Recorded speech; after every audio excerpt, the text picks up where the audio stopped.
Hello everyone. तो आज की क्लास में हम एडवांस क्वांटम मैकेनिक्स शुरू कर रहे हैं और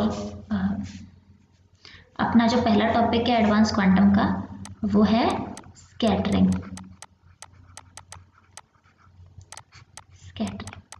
तो बेसिकली स्कैटरिंग क्या होती है? एक इंसिडेंट पार्टिकल्स की बीम और एक टारगेट मटेरियल, एक इंसिडेंट पार्टिकल्स की बीम और एक टारगेट मटेरियल, इन दोनों के बीच में जो कोलिजन होती है, कोलिजन, उसी को स्कैटरिंग कहते हैं।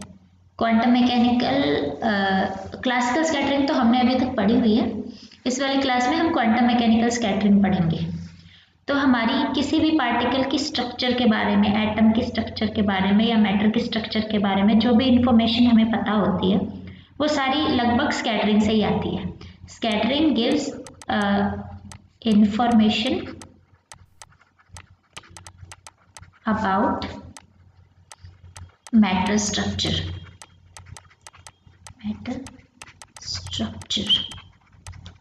ठीक है। स्कैटरिंग के बाद दो तरीके के पार्टिकल होते हैं। पहले पार्टिकल तो वो होते हैं जो इंसिडेंट होते हैं लेकिन टारगेट के साथ इंटरैक्ट नहीं करते और अपनी फॉरवर्ड डायरेक्शन में जो मोशन कर रहे होते हैं उसी डायरेक्शन में मोशन को कंटिन्यू करते हैं। ठीक है। ये जो पार्टिकल्स होते हैं उन पार्टिकल्स को कहते हैं अनडिस्टर्ब्ड पार्टिकल्स। ठीक है। दूसरे टाइप के पार्टिकल्स होते हैं, वो होते हैं जो पार्टिकल्स टारगेट के साथ इंटरैक्ट करते हैं और उसके बाद अलग अलग डायरेक्शन में स्कैटर हो जाते हैं। इस तरीके से वो वाले जो पार्टिकल होते हैं उन पार्टिकल्स को कहते हैं डिफ्लेक्टेड पार्टिकल्स। Deflected particles. तो बेसिकली स्कैटरिंग के अंदर स्कैटरिंग के बाद दो तरीके के पार्टिकल्स हो सकते हैं। ठीक है। क्वांटम मैकेनिकल स्कैटरिंग में हम एक क्वांटिटी डिफाइन करते हैं जो होती है differential cross section. Differential cross section. तो डिफरेंशियल क्रॉस सेक्शन को D sigma by d omega से डिनोट करते हैं। ये थीटा और फाई मतलब जो स्फेरिकल कोऑर्डिनेट होते हैं इनका ही फंक्शन होता है, रेडियल कोऑर्डिनेट्स का फंक्शन नहीं होता। तो डिफरेंशियल क्रॉस सेक्शन होता है number of particles scattered into element of solid angle, number of particles scattered into an element of solid angle d n by d omega. Number of particles और जो जितने solid angle में वो scatter हो रहे हैं उनका ratio divided by incident flux पर यूनिट टाइम। इंसिडेंट फ्लक्स पर यूनिट टाइम को माना जे से डिनोट करते हैं तो 1 बाई जे इंसिडेंट। ये होता है d sigma by d omega. तो d sigma by d omega को बेसिकली हम लिख सकते हैं 1 by J incident. J incident incident flux पर यूनिट एरिया पर यूनिट टाइम है, मतलब फ्लक्स पर यूनिट टाइम एरिया तो इसमें इंक्लूड हो गया। नंबर ऑफ जे इंसिडेंट का मतलब होता है नंबर ऑफ पार्टिकल्स पर यूनिट एरिया पर यूनिट टाइम। जे इंसिडेंट को इंसिडेंट फ्लक्स डेंसिटी भी कहते हैं। Incident flux density. ठीक है। और ये D sigma by d omega है तो ये जिन क्वांटिटीज का रेशियो है वो उनकी डायमेंशन एरिया की होती है, इसकी वजह से उसको डिफरेंशियल क्रॉस सेक्शन भी कहते हैं। तो बेसिकली जो क्वांटम मैकेनिकल स्कैटरिंग होती है उसमें माना जो क्वांटम मैकेनिकल स्कैटरिंग होती है उसमें माना ये अपने पास कोई टारगेट है, टारगेट, उसके ऊपर इंसिडेंट पार्टिकल्स की बीम इंसिडेंट होती है, इंसिडेंट बीम। ठीक है। तो जो पार्टिकल जो स्कैटर नहीं होते, जिन पे स्कैटरिंग की वजह से कोई असर नहीं होता, उनको तो कहते हैं अनस्कैटर्ड पार्टिकल्स। अनस्कैटर्ड पार्टिकल्स। और जो पार्टिकल्स स्कैटर हो जाते हैं, जो पार्टिकल माना कि ये सॉलिड एंगल डी ओमेगा है और इस सॉलिड एंगल डी ओमेगा में particle scattered in d omega इस डायरेक्शन में जो होते हैं, तो इसका एरिया होगा r square times d omega. ठीक है, अब total cross section d sigma by d omega, d sigma by d omega जो होता है ये होता है डिफरेंशियल क्रॉस सेक्शन, और सिग्मा जो होगा वो होगा total cross section, total cross section. तो अगर अपन सिग्मा निकालना चाहें, डी सिग्मा डी ओमेगा के बीच में इंटर रिलेशन निकालना चाहें, तो जो सिग्मा होगा वो हो सकता है sigma equals to integration of d sigma. तो ये बेसिकली इसको लिख सकते हैं d sigma by d omega. ठीक है, डी ओमेगा सॉलिड एंगल होता है, तो डी ओमेगा का फॉर्मूला होता है साइन थीटा डी फाई। ठीक है, तो यहाँ से सिग्मा और D sigma by d omega के बीच में रिलेशन क्या आ जाएगा, सिग्मा इक्वल्स टू होगा साइन थीटा डी थीटा, और ये होगा 0 से थीटा की वैल्यू वेरी करती है 0 से पाई के बीच में, और फाई की वैल्यू वेरी करती है 0 से 2 पाई के बीच में। तो ये हो जाएगा D sigma by d omega नहीं डी फाई। तो ये है, ये जो वाला जो रिलेशन है यही अपन आगे डेरिवेशंस में काम में लेंगे। ये होता है डिफरेंशियल क्रॉस सेक्शन और टोटल क्रॉस सेक्शन के बीच में इंटर रिलेशन। सो स्कैटरिंग के जो एक्सपेरिमेंट करते हैं वो हम ऑलमोस्ट फिजिक्स की लैब वगैरह में करते हैं। तो स्कैटरिंग के एक्सपेरिमेंट जो होते हैं, वो हम लैब फ्रेम में करते हैं। ठीक है, लेकिन स्कैटरिंग की कैलकुलेशन मैथमेटिकली बहुत टिपिकल होती है, और लैब फ्रेम में तो और भी ज़्यादा टिपिकल हो जाती है। तो स्कैटरिंग की कैलकुलेशन बेसिकली हम centre of mass frame of reference में करते हैं। लैब फ्रेम में क्या होता है, टारगेट रेस्ट में होता है, टारगेट अपनी जगह पे है, और प्रोजेक्टाइल जो होता है, जो इंसिडेंट पार्टिकल्स की बीम होती है वो मूव करती है। ठीक है, लेकिन क्रॉस सेक्शन की और सारी कैलकुलेशन होती हैं वो सेंटर ऑफ मास फ्रेम में इजी रहते हैं। तो अब अपने को पता है, अपन ने पहले भी पढ़ा था और अपन फिर से अभी भी देखेंगे कि सेंटर ऑफ मास फ्रेम और लैब फ्रेम को आपस में इंटरचेंज कैसे किया जा सकता है। ठीक है, तो इन दोनों को चेंज करके हम सिग्मा निकाल लेंगे, sigma centre of mass frame of reference में निकाल लेंगे, फिर उसको लैब फ्रेम में एक्सचेंज कर देंगे, क्योंकि D sigma by d omega जो होता है ये तो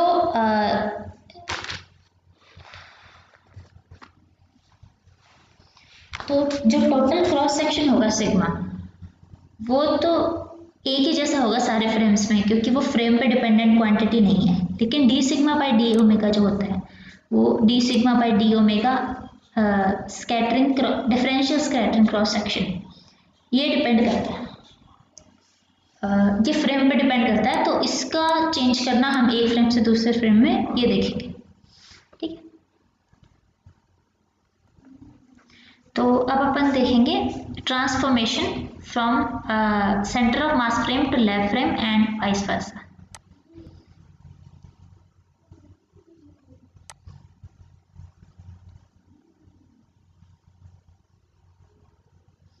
अपन देखेंगे transformation from centre of mass frame to lab frame. ठीक है, तो सबसे पहले लैब फ्रेम में देखते हैं।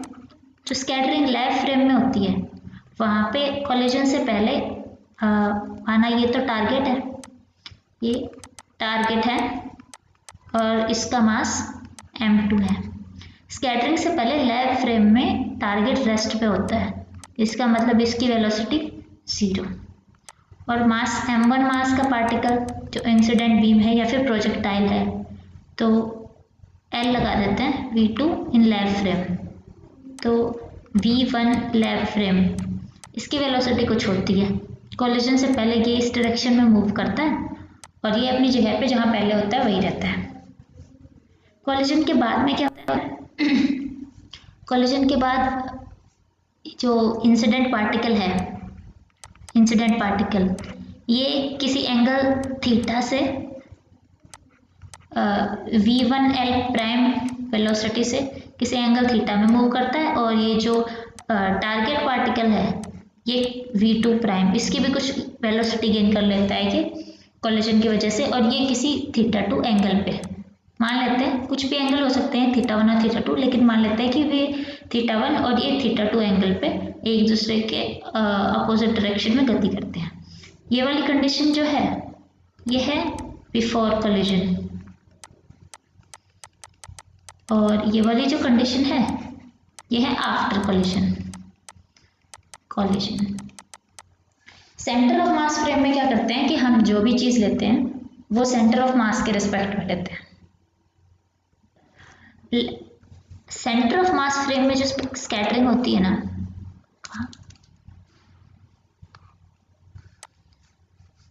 सेंटर ऑफ मास फ्रेम में, तो उसमें कोलिजन से पहले क्या होता है कि एक पार्टिकल है, ये माना प्रोजेक्टाइल पार्टिकल है जिसका मास m1 है और ये इस डायरेक्शन में v1c वेलोसिटी से मोशन कर रहा है, और वो जो दूसरा पार्टिकल था जो टारगेट पार्टिकल था जिसका मास m2 है, ये m1 मास वाले पार्टिकल की तरफ ये भी गति करता है v2c वेलोसिटी से।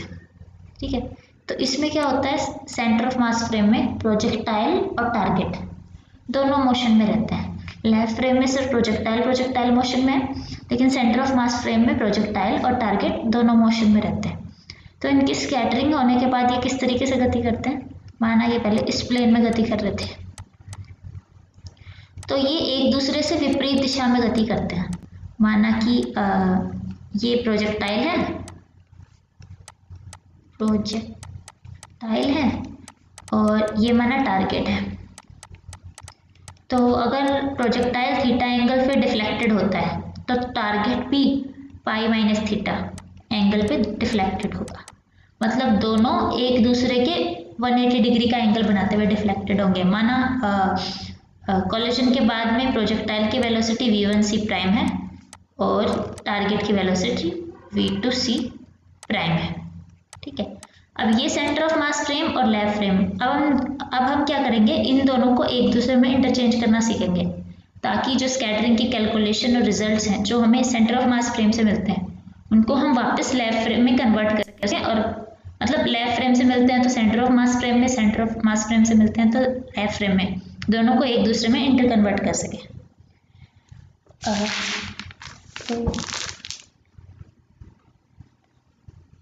क्या करेंगे, एक रिलेशन निकालने की कोशिश करेंगे। θ1 जो एंगल होता है जिस एंगल से वो लेफ्ट फ्रेम में डिफ्लेक्टेड होता है, और थीटा जो एंगल होता है जिस एंगल से वो सेंटर ऑफ मास फ्रेम में डिफ्लेक्टेड होता है। तो θ1 और थीटा के बीच में हम रिलेशन निकालने की कोशिश करेंगे। तो शुरू करते हैं। माना नाउ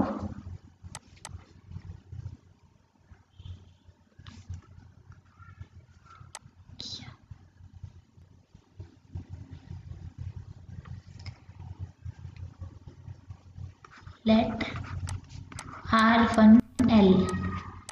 R1L है माना position of M1 in lab frame, M1 in lab frame. ठीक है, R1C, एक R1C है अपने पास जो है position of M1 in centre of mass frame, position of M1 in centre of mass frame. ठीक है, और R जो मान लिया वो है position of centre of mass, position of centre of मास। ठीक है, तो जैसे जनरल जो गैलीलियन ट्रांसफॉर्मेशन है वो क्या बताते हैं कि अगर एक फ्रेम में अपने को पोजीशन पता हो, दूसरे फ्रेम में पोजीशन पता हो और दोनों की एक दूसरे के रिस्पेक्ट में पोजीशन पता हो, तो R1L को क्या लिख सकते हैं, R1C प्लस आर। ठीक है, अब इस वाली जो पूरी इक्वेशन है इसका टाइम के रिस्पेक्ट में डिफरेंशिएशन कर देते हैं। यहाँ से क्या हो जाएगा, velocity of particle 1 in lab frame equals to velocity of first particle in centre of mass frame plus dr/dt। ये v यहाँ पे है, dr/dt सेंटर ऑफ मास की वेलोसिटी को डिपेंड करता है क्योंकि ये सेंटर ऑफ मास की पोजीशन में चेंज है विद रिस्पेक्ट टू टाइम।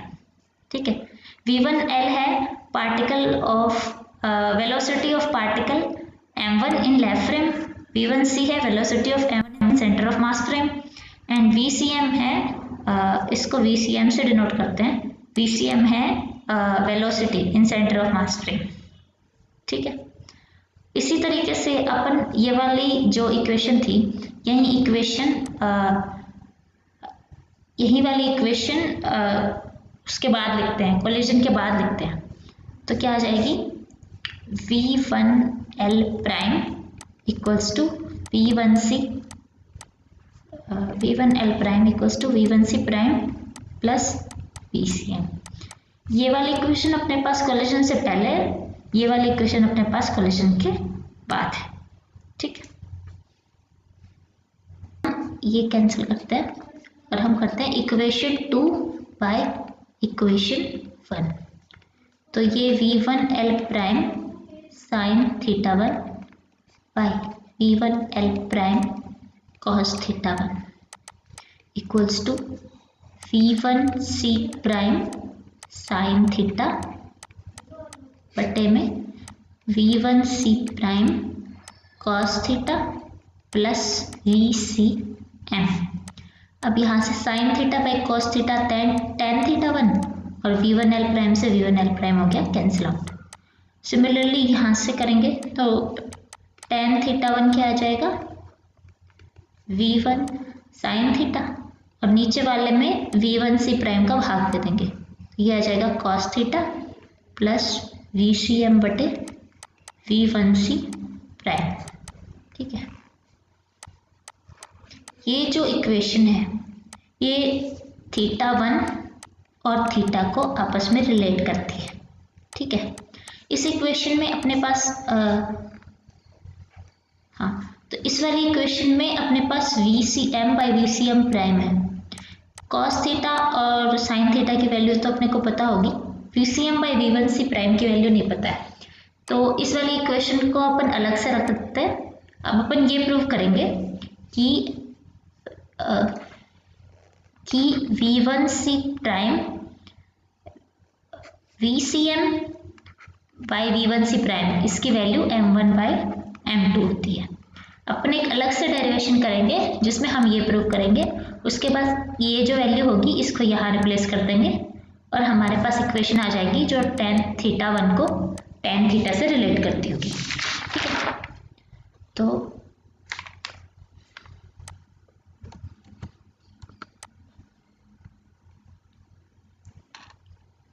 ठीक है,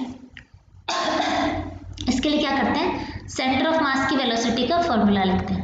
सेंटर ऑफ मास की वेलोसिटी क्या होती है, m1 times v1L plus m2 times v2L by m1 plus m2। यही होता है सेंटर ऑफ मास की वेलोसिटी का फॉर्मूला, ये सिर्फ तो अब लैब फ्रेम में क्या होता है, v2L इक्वल्स टू 0 क्योंकि टारगेट अपना जो था v2L है, तो टारगेट अपना था वो रेस्ट में था, इसका मतलब v2L equals to 0।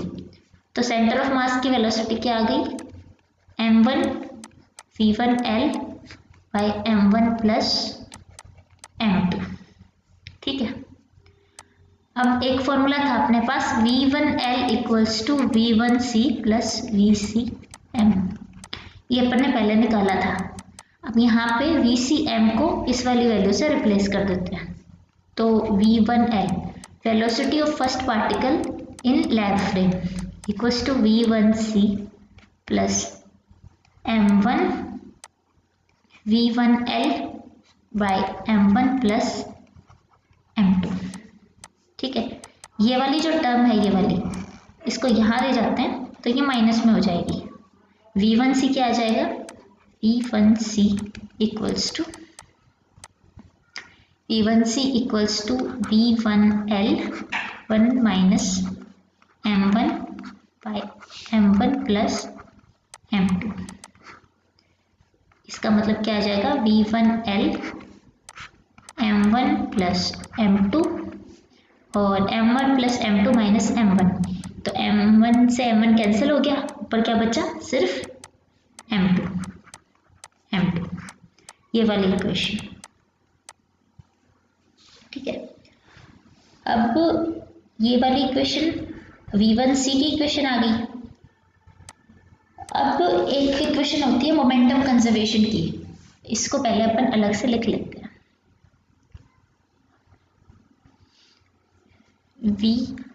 V1C equals to V1L M2 by M1 plus M2। ठीक है, बाकी सारे मिटा देते हैं, 1 बाई M2। ठीक है, अब tan थीटा क्या, tan थीटा इक्वल्स टू क्या होता है, root 1 minus cos square theta by cos theta. ठीक है, यहाँ से इस इक्वेशन को सॉल्व करके अगर हम कॉस थीटा निकालें, कॉस थीटा tan थीटा फिर इसकी स्क्वायर करके, और ये तो कॉस थीटा आ जाएगा 1 by root 1 plus tan square theta.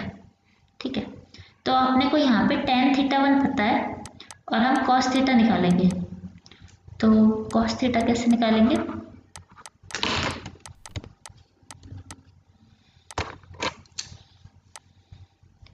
Cos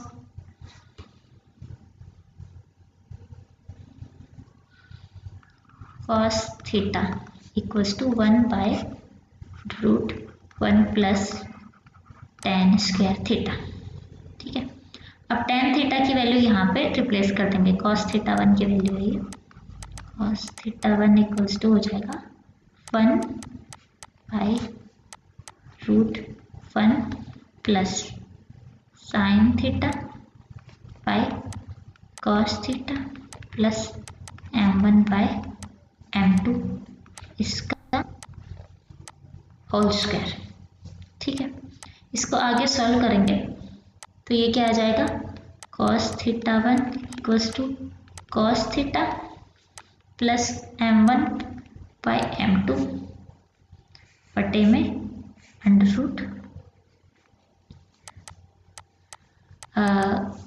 root cos square theta plus sine square theta plus M1 square by M2 square plus 2M1